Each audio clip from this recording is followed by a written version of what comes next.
said, oh, meet the Bulldog. Now, Joker's an old English bulldog, aka an oldie.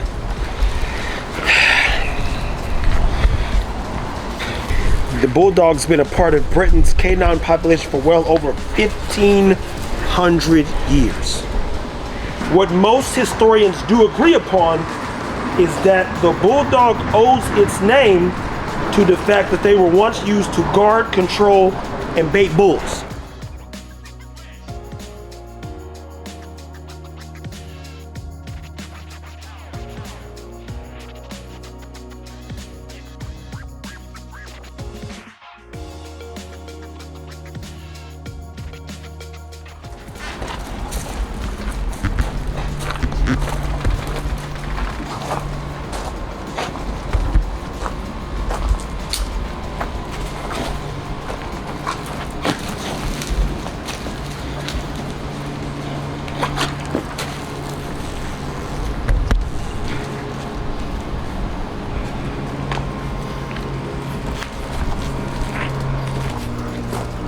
Trying to find the part in this book where it says that dogs are useless.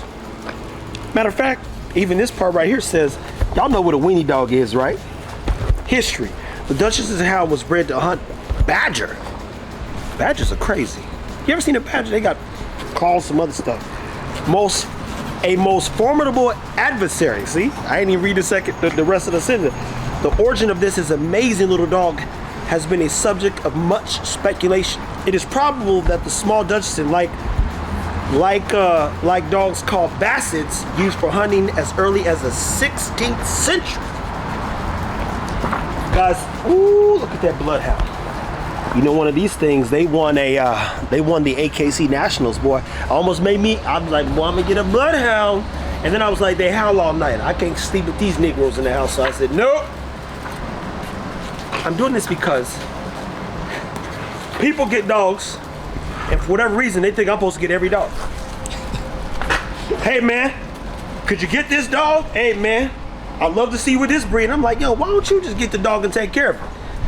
Now here's the thing, I read about all the dogs, and I can't ever find where a dog is supposed to be useless until we get to sometimes the companion breeds. But even if you go back to the non-sporting, see the Frenchies right there, it still says non-sporting American Eskimo dogs in that group.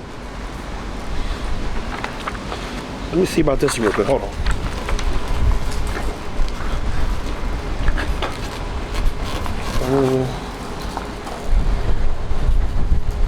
Oh, so it's a non-sporting dog, but originally a multi-purpose farm worker devoted to companion, used as a herder, hunter, hauler, guardian, and devoted. You're like, brother has 6 jobs. He must have been part African.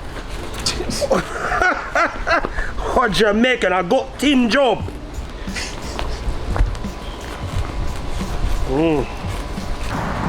Oh, you guys love a Bichon? Did you know that they used to be used for circus animals? Look at this. It says, now it tells you the history of how they were bartered and stuff. After the French Revolution, Bichons found themselves with no castle to call home, but they quickly adjusted, finding work as circus performers and as pets in more modest circumstances. This is a circus animal. So we see the Bichon do like this, they're like, oh, that was a circus animal. Guys, we're not gonna get every breed. And one of the other videos, as I find just even the Bulldog alone, he said, oh, meet the Bulldog.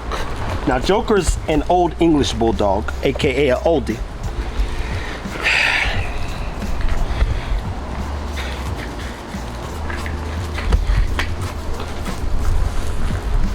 Dang. The Bulldog's been a part of Britain's canine population for well over 1,500 years. That in the context, 1,500 years. Crossbred descendants of mastiff and mastiff types that made their way to the island by way of Romans or other European invaders.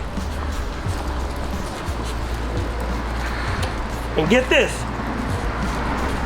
what most historians do agree upon is that the Bulldog owes its name to the fact that they were once used to guard, control, and bait bulls.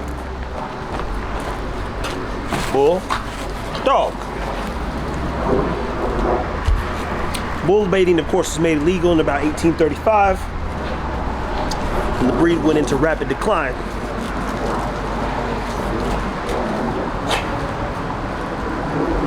Be very clear, people. Before you buy a bulldog, consider what you're going to be able to do for the dog. And these dogs, they're fun dogs. I mean, the Joker's a fun dog. He's a pup, so we're going through his pup phases. He's a boy, so he's a little bit ornery. He's driven, which makes it fun. And I know how to bring the dog out of a dog, because get this. In the DNA of an animal is the fact that it's an animal. I have an Asian buddy, he says, Trevor, something is wrong with my black friend. He cannot sing or play basketball. I said, tell me your real name, do that. Yeah, exactly. Don't tell me your name Ben.